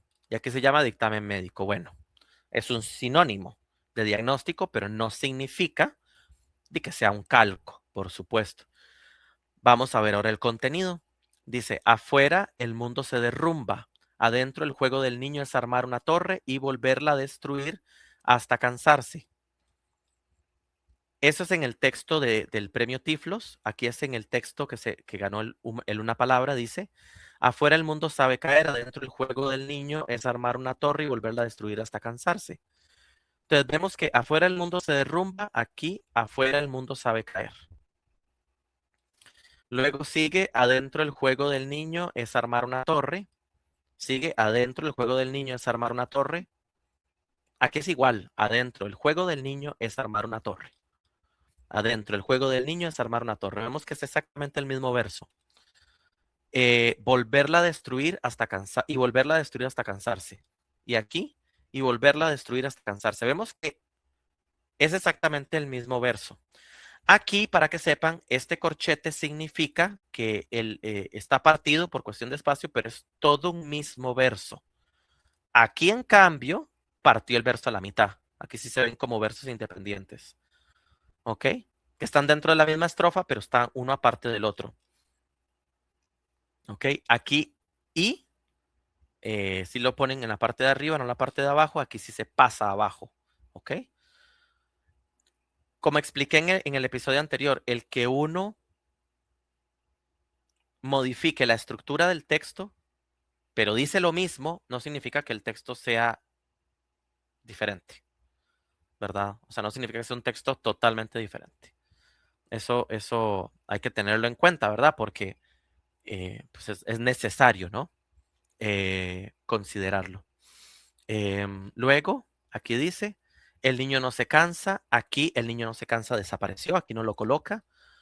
O sea, ahí no aparece, pues. Luego, quiere que el niño deje la torre en paz. La madre quiere que el niño deje la torre en paz. Vemos que quiere que el niño deje la torre en paz está, ¿verdad? Pero aquí sucede algo interesante. Aquí dice, la madre se desespera, quiere que el niño deje la torre en paz. Aquí es de un solo golpe, la madre quiere que el niño deje la torre en paz. Lo que sucede aquí, comparando las dos versiones, es que hay una elisión de se desespera, se pasa este verso para arriba y entonces se transforma en un nuevo verso que dice, la madre quiere que el niño deje la torre en paz. Y sí, se crea un nuevo verso, pero sigue diciendo lo mismo. La omisión de esas palabras no hace como que el texto sea totalmente diferente. ¿Ok? Luego lo llama a la ventana para que vea a los perros pasear. Lo llama para que vea a los perros cruzar las calles. ¿Ok? Por, eh, por debajo de los árboles, el enfermo siente un olor a cloro. ¿Ok? El enfermo siente un olor a pastillas. Quita esa parte y deja lo del olor, pero le cambia el cloro por pastillas. Luego dice, tiene miedo, eso sigue igual. Ahora los hospitales están por todas partes. El juego nuevo es ver las calles desde los vidrios. Vemos que se omite esto y se va hacia acá. El juego nuevo del niño es ver perros desde los vidrios. Aquí es el juego nuevo es ver las calles desde los vidrios. Se quita esta, por decirlo así, esta posesión, esta suerte eh, ¿cómo se llama esto? De genitivo, aunque no es un genitivo, obviamente, en un sentido estricto, pero es para que me entiendan esta posesión, ¿verdad? Eh, y se deja aquí esta parte. El juego es ver perros desde los vidrios. El juego nuevo es ver las calles desde los vidrios. Vemos que cambia lo de los perros, pone lo de las calles, lo de lo de los vidrios sí está, el juego nuevo queda. Y el último dice, el miedo nuevo del enfermo es ver hospitales desde los vidrios. Y aquí dice, el miedo nuevo es ver cama de hospitales desde los vidrios. Vemos que las modificaciones son ligeras en algunos casos, ¿ok? El segundo texto se llama tratamiento en el caso del premio Tiflos y en el caso del premio Una Palabra se llama tratamiento uno. Ok, bueno, literalmente solo le añadió uno para diferenciarlo. En esta versión, me refiero, esta versión, el yo lírico añade uno, ¿ok? Se menciona aquí, la mujer enferma tiene las piernas en alto. En el de la una palabra, la mujer tiene las piernas en alto. Le quitó enferma. Tiflos, o sea, en el de premio Tiflos, le han dicho que así podría arrancarse el dolor que le tritura el vientre. En el que salió en el de una palabra, le han dicho que así podría arrancarse el dolor que le come el cuerpo. Le han dicho que así podría arrancarse el dolor, queda igual. El dolor que hasta acá queda igual. Le come el cuerpo por la tritura del vientre. ¿Ok? Em, Eso es lo único que cambia. Luego dice, por debajo de sus piernas pasa el niño que busca. Y aquí dice, en este otro, por debajo de sus piernas pasa el niño que busca. Vemos que eso queda igual. Ahora seguimos aquí. Pastillas para triturarlas con los pies. Pastillas para triturarlas con los pies. Vemos que esa parte queda igual. Vemos que la diferencia entre este texto y este texto, de acuerdo con la evidencia que nos muestra Jordan Arroyo, y es mínima la diferencia entre los textos. Bastante mínima. Ok, luego en el tercero se llama pastillas en el que salió en el premio Tiflos y en el que salió en el de una palabra se llama pastillas y entre paréntesis primera toma. En el de Tiflos dice el niño saca insectos ahogados del agua. En el de la una palabra dice el niño guarda animales muertos en el agua. En el segundo verso, en el de Tiflos dice el agua es tan fría que podría matar la dureza de las pastillas en la garganta del enfermo. Y aquí es el agua es tan fría que podría, vemos que el agua es tan fría que queda igual, que podría, hasta aquí queda igual. Cambia matar por rasgar, la dureza queda igual, de las pastillas queda igual, en la garganta del enfermo queda igual. ¿Ok? Otra vez diferencias bastante pequeñas de un texto a otro. Luego vamos con termómetro versus exactitud. Aquí sí, pues el título es cambiado de manera bastante drástica. Es otro título completamente diferente, ni siquiera hace alusión al anterior. Entonces ahí vemos una diferencia notable respecto a las comparaciones anteriores, al menos en cuanto a título. Vamos a ver el contenido. En el de Tiflo dice que el niño tiene en su mano una brújula que no funciona. En el de la una palabra dice el niño tiene un arma que no funciona. Cambia brújula por arma. Dice también, quítalo de en su mano. Aquí no coloca, ¿verdad? El circunstancial, concretamente locativo, no lo coloca, lo elimina en esta versión el yo lírico, ¿ok? O sea, eliminan esta versión. Luego dice, el enfermo tiene en su boca un termómetro que no funciona. Aquí dice, el enfermo tiene en la mano un reloj que no funciona. Dice, como el termómetro va con la boca y esto se cambia, y aquí se coloca reloj, entonces es lógico que cambie boca y se ponga mano, ¿no? Eh, Sin embargo, o sea, habría sido muy interesante ya, eh, no en este caso, sino ya en una cuestión de escritura creativa que hubiese dicho el enfermo tiene en la boca un reloj que no funciona. Sería una imagen que desde mi punto de vista sería muchísimo más interesante y no tan común o tan obvia o predecible como reloj en la mano, termómetro en la boca. Pero eso ya es una apreciación ya sobre esta figura en concreto que quise aprovechar para decir. Pero bueno, seguimos con la comparación. Ok, con él intenta medir la temperatura exacta de su miedo, con él intenta encontrar el tiempo perfecto de su muerte. Este texto está más cambiado que los anteriores, ¿ok? O sea, los otros para mí son los que tienden a tener más problemas en ese sentido, digámosle en el sentido que se, aquí no es, que se menciona acá, ¿verdad? Que ahora lo vamos a leer, porque se ve lo que dice el comunicado, ¿no? Ya en este no se ve tanto, pero bueno. Eh, y luego el quinto, que ya es el último, que nos falta por comparar. Se llama segunda intención en el de premio Tiflos y en el de una palabra se llama primera intención. Ok. Pero bueno, dice en el de Tiflos, el niño tiene un libro de pájaros y ha aprendido a decir ventana. En el de la una palabra dice, el niño tiene un libro de tortugas en vez de pájaro. El libro de pájaros es un libro de tortugas y ha aprendido a decir tierra. En vez de decir ventana, ha aprendido a decir tierra. Vemos que aquí hay una cuestión interesante, ¿verdad? Si analizamos las dos partes, se juega con el campo semántico. Los pájaros se ven por la ventana, ¿no? Las ventanas tienen a estar en el aire. ¿No? Cuando digo en el aire, obviamente están en una pared, ¿verdad? Pero lo que me refiero es que no están pegadas a la tierra, no tienden a estar pegadas a la tierra. Un campo semántico acá. Y aquí otro, las tortugas, si bien algunas son marinas, pues también hay terrestres, ¿no? Y de hecho tienden a estar en ambos lados, algunas especies. Entonces, vemos que aquí hay otro campo semántico. Vemos que los cambios que se hacen es como más que nada por cambio semántico, porque lo vimos más que nada aquí también, ¿no? Que el termómetro en la boca, el reloj en la mano, son campos semánticos.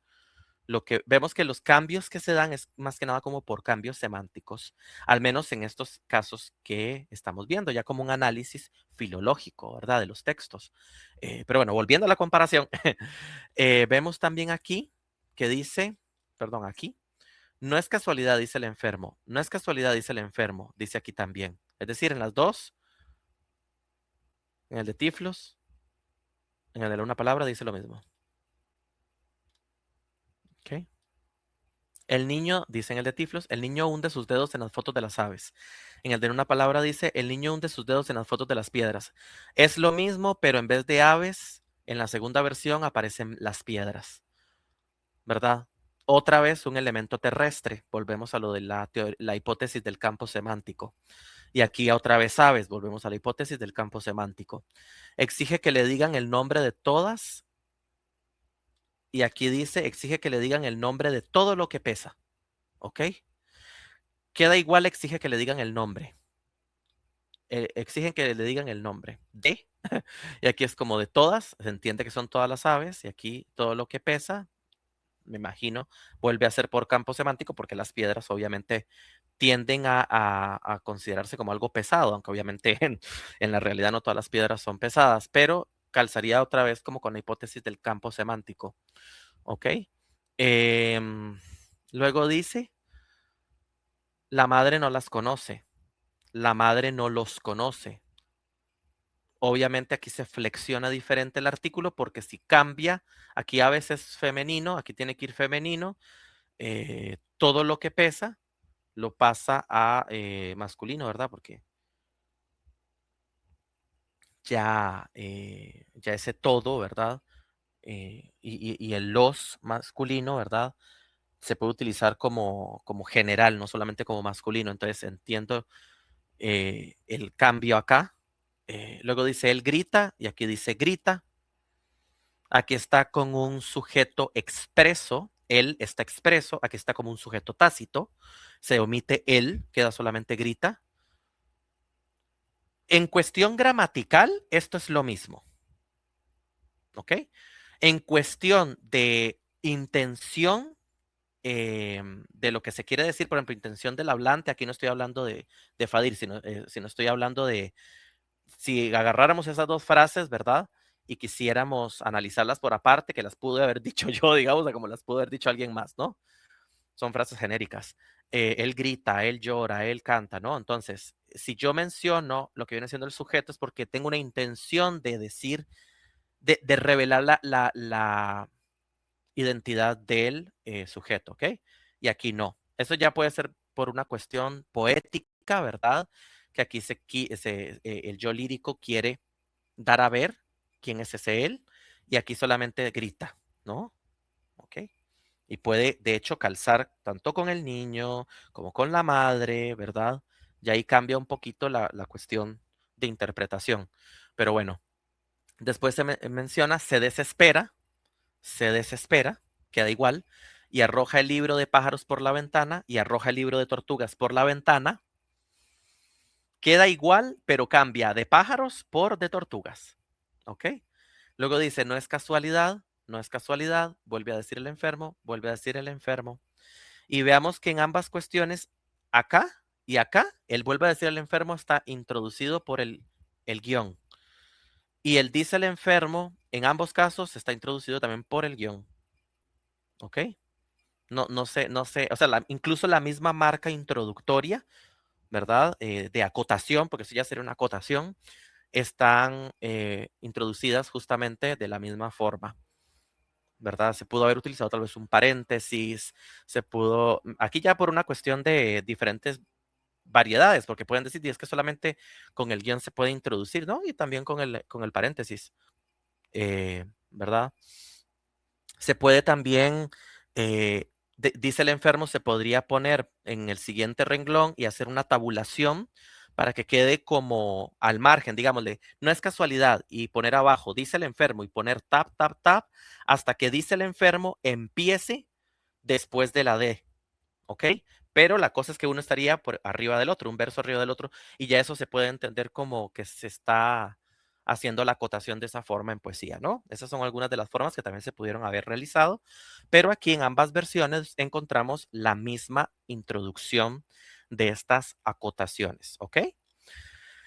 Pero bueno, para no alargar más el video, ya nos vamos a ir, porque ya vimos las comparaciones, ya vimos que lo que dice este de Jordan, de que hay textos con similitudes en este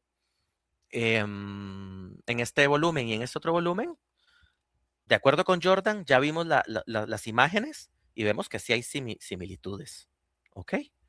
Em, entonces, esa es la cuestión. ¿Qué pasa aquí? ¿Cuál es el problema de esto? Porque alguien me podría decir, pero no hay ningún problema con que se haya reescrito, si se quiere, ¿no? El texto. Y el problema, pues, realmente es el hecho o es el contexto de que están ambos textos en concurso o que estuvieron ambos textos en concurso y en concursos claramente diferentes. ¿Por qué? Porque aquí ya tendríamos que ver las bases de ambos premios, ¿verdad? Aquí tenemos, uno de mis informantes me pasó las bases de los 30 premios Tiflos, que aquí se abrió en literatura, periodismo. Nos interesa el de literatura, concretamente el de poesía, porque también se abrió para cuento y novela. ¿Ok? Em, y vamos a leer las bases que nos interesan. ¿Ok? Pero para eso vamos a leer primero el comunicado oficial de la 11, que es la que convoca el premio Tiflos. De la retirada del premio, ¿no? Así como en el caso que vimos del video anterior, la EUNED se pronunció respecto al caso de María Musgo e hizo un comunicado para decir que se retira el premio y toda la cuestión, ¿verdad? Y que ellos confirmaron esas infracciones, el plagio y demás.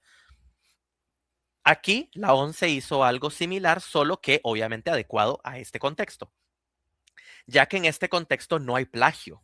Obviamente, o sea, los textos son de la misma persona, ¿verdad?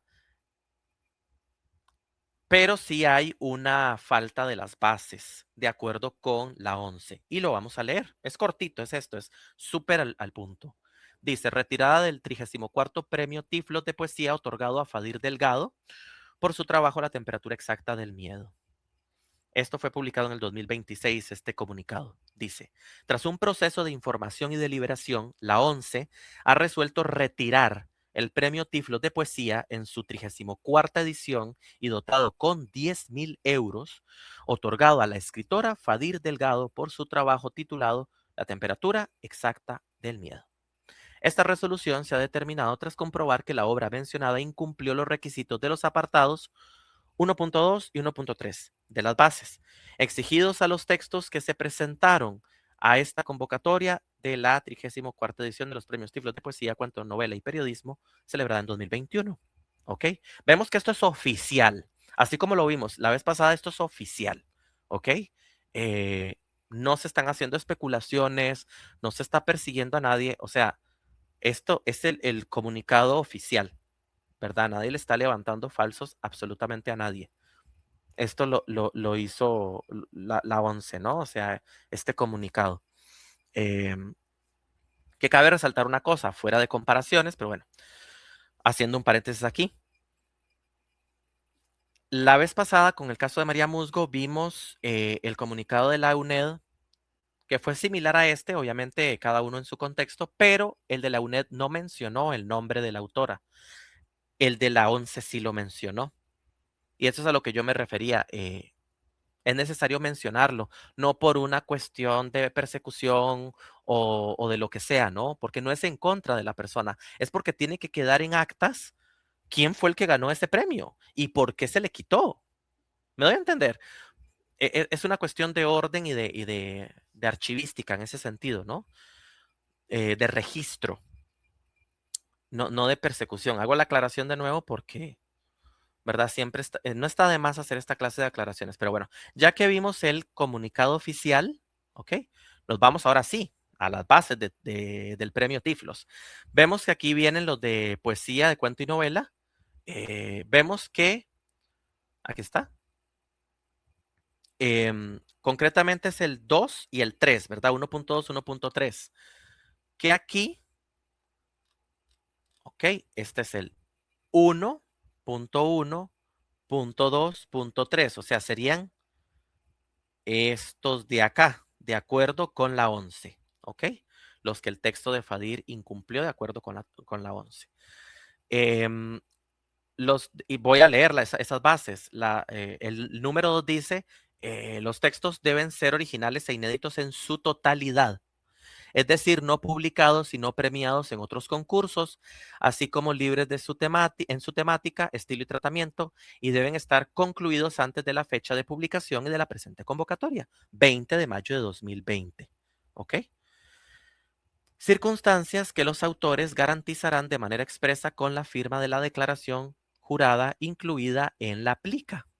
¿Ok? Y el punto 3 dice, se considerarán no premiados en otros concursos los textos que, aun habiendo sido galardonados parcialmente o en su totalidad con otro premio, este haya sido rechazado por su autor y se lo haya comunicado a la entidad otorgadora, perdón, de manera fehaciente.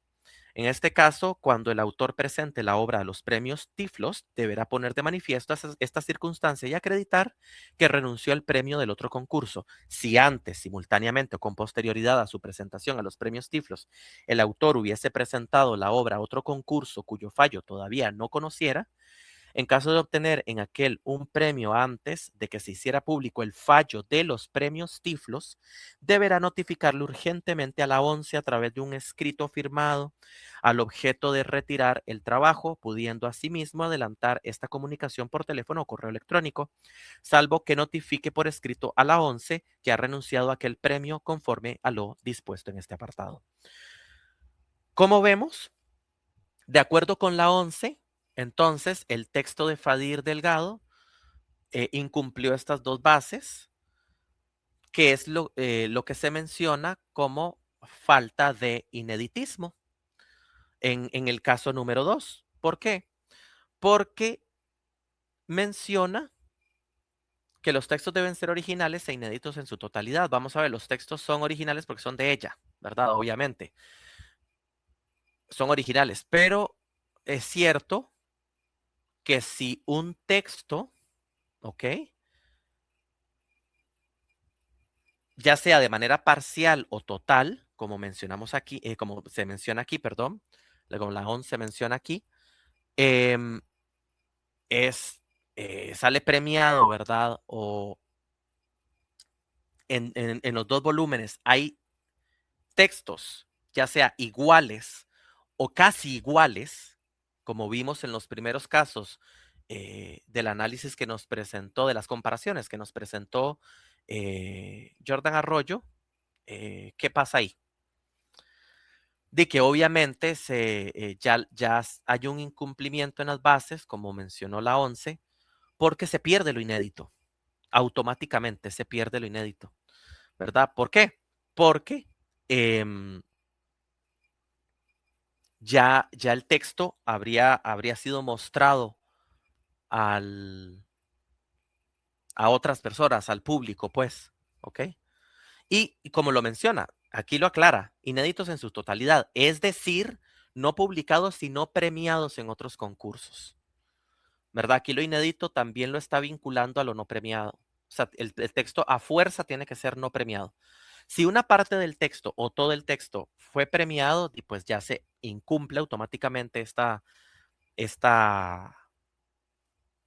base, según lo que nos expone aquí la 11, ¿ok?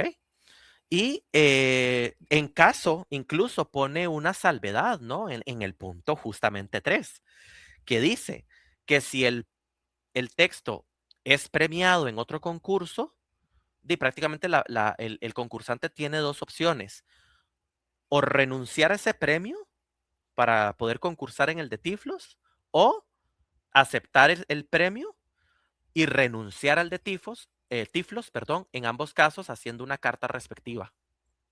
¿Ok? Como lo leímos ahora. Eso de acuerdo con las bases que publicó la ONCE, ¿verdad? Y no por nada aquí la ONCE menciona que justamente esos son los dos apartados de las bases que el texto incumplió, ¿verdad? Entonces, pues sí, eso sería en el caso de este premio, ¿verdad? Aquí vemos lo que es la premiación, ¿verdad? Para que se vea que estoy mostrando los de la misma, el mismo tiempo. 34 premios Tiflos de la ONCE. Aquí es donde se recogen los premios de los 34 premios Tiflos de la ONCE. Y aquí igual, ¿verdad? Retirada del premio, 34 Tiflos de poesía otorgado a Fadir Delgado. ¿Ok? Entonces, ahí están, vemos que esto está en sintonía. Ahora, veamos también las fechas, ¿verdad? Porque aquí en las bases, esto viene más para abajo, viene como por acá. Se menciona que el jurado, perdón, es más, aquí es más abajo, en el punto 22. Ajá. Los trabajos deberán recibirse antes del mediodía, 12 horas, hora peninsular española, del día 24 de septiembre de 2020. Eh, ¿Ok? O sea, el límite es 24 de septiembre. En la una, vemos que es del 20 de julio al 7 de agosto de 2020 que permanecerá abierto el periodo de recepción de las obras del certamen Una Palabra del 2020, que fue el que ganó Fadir con el otro libro. Entonces vemos que el límite es 7 de agosto. Y de acuerdo con Jordan Arroyo, ¿cuándo fue que fueron los fallos? El de Una Palabra, el 2 de octubre de 2020. El de Tiflos, 24 de febrero de 2021. Es decir, si aquí la fecha máxima es 7 de agosto y aquí la fecha máxima es 24 de septiembre, lo que viene siendo el veredicto que se dio más temprano, que fue el de Una Palabra, fue el 2 de octubre, significa que para esa revelación, y por supuesto que para el de Tiflos también, porque el de Tiflos se dio un poquitos meses después, ya se habrían tenido que enviar los dos textos, ¿verdad? Porque obviamente si se envía fuera de tiempo, queda descalificado el texto automáticamente, ¿verdad? Entonces, eso también en cuanto a fechas, pues sí, ahí es donde entiendo el porqué de la retirada del premio que hace la ONCE, ¿verdad?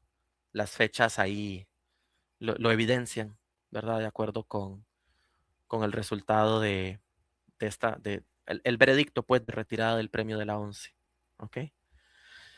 Eso sería el caso de Fadir Delgado. Vemos que es un caso que en realidad este tipo de casos de, de autores, ¿no? Que participan con textos que pueden estar en otros volúmenes, ya sea de manera total o parcial, o sea, un poco o bastante de texto. Vemos que estos casos pues, hay que tener mucho cuidado uno como autor de no enviarlos porque podrían pasar estas cosas, ¿no? Justamente este es el objetivo de este video, ¿no? Eh, Prevenir a los autores de estos casos para que no tengan que pasar por estos sucesos que obviamente no son gratos para la persona, ¿verdad? A nadie le va a gustar que le quiten un premio, a nadie le va a gustar, eh, ¿verdad? Pasar por ese tipo de cosas, pero esto se soluciona ya sea enviando el texto un solo texto, o sea, el texto en cuestión a un solo premio, o se soluciona también, o sea, acatando las bases, pues, o se soluciona también, bueno, sí, justamente sería el punto, el segundo punto, ¿no? Acatando las bases, ¿no? ¿Ok? Y esto lo digo de manera general, no precisamente por el caso de Fadir. Esto aplica para cualquier cosa, como lo que estaba mencionando al inicio, ¿no? Que las bases dicen que letra tal, entonces poner la letra tal, ¿verdad? No es como que es opcional, las bases están ahí porque son obligatorias, ¿verdad?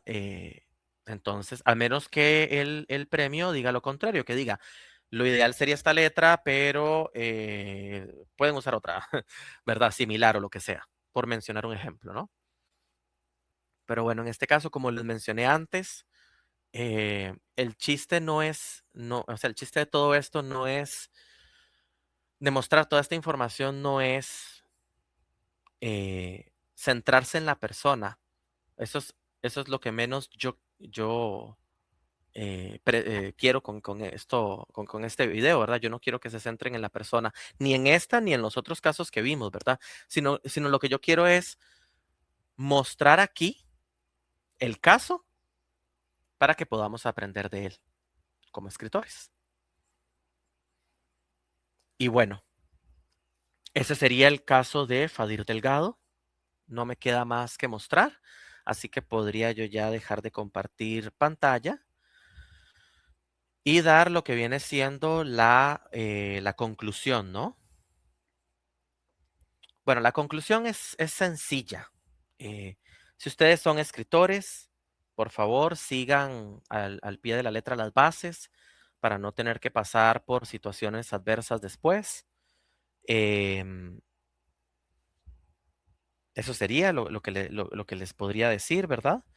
Em, por supuesto, otra vez, reiterar la diferencia entre el fraude y una irrupción en las bases. No son lo mismo. Si alguien irrumpe las bases, no está cometiendo fraude. Eso hay que tenerlo muy presente. Eh, lo que está haciendo es que justamente no está cumpliendo con las bases, pero no es fraude, ¿ok? Ya el fraude son estas cuestiones que mencionamos al inicio, ¿verdad? Ya más, mucho más eh, del ámbito legislativo y que tiene que ver con lo financiero y demás, ¿no? Como sobornos y así, que obviamente lo que es el caso de Fadir no cae en estas cosas, está completamente libre de estas cosas. Em, pero como vimos, sí, de acuerdo con la declaración de retirada del premio de la ONCE, sí hay un incumplimiento en las bases de su texto, ¿verdad? Em, pero bueno, eso sería. Fuera de eso, si tienen algún otro caso que quieran mostrarme o que sea relevante a estos temas, con mucho gusto, como les mencioné al inicio. Y bueno, no sé si se los mencioné al inicio, pero por si acaso se los menciono ahora, porque como grabé el inicio del video varias veces, ya se me fue si en esta versión lo dejé o no. Pero bueno, em, les recomiendo, ¿verdad? Si les gusta este tipo de temáticas sobre premios literarios y demás, les recomiendo un programa que yo ya había grabado para la primera temporada del podcast sobre las polémicas que giran en torno a los premios literarios. La grabé con un excelente editor de la revista mexicana Palabrerías, Luis Mejía. Em, el video lo pueden encontrar aquí mismo en YouTube, o si lo están escuchando en Spotify, también está en Spotify. Solamente se van a la lista de reproducción em, de la primera temporada de La Cabina de Delfos y ahí lo van a encontrar. Es el capítulo número 6, concretamente. Y también ahí pueden echarle un vistazo al resto de capítulos, porque hay de temas variados, todos por supuesto referentes a la literatura, diferentes áreas de la literatura. Ahí hay para escoger, entonces ahí pueden darse una vueltecilla. Y fuera de esto, les agradezco por llegar hasta acá. Les agradezco por a los que comentaron en el primer video, se los agradezco mucho. A los que le han estado dando apoyo al video, compartiéndolo, dándole like, etcétera. Y los que se han suscrito también. Y de nuevo, les extiendo la invitación para que se suscriban, para que le den like al video y compartan el video con todas las personas que ustedes crean que les pueden interesar. Eso me ayudaría muchísimo. Así que gracias de antemano. Y eso sería todo. Este video también lo va a estar compartiendo el movimiento Ergo en sus redes sociales. Así que no me queda nada más que decir. Muchas gracias y hasta una siguiente transmisión. Chao.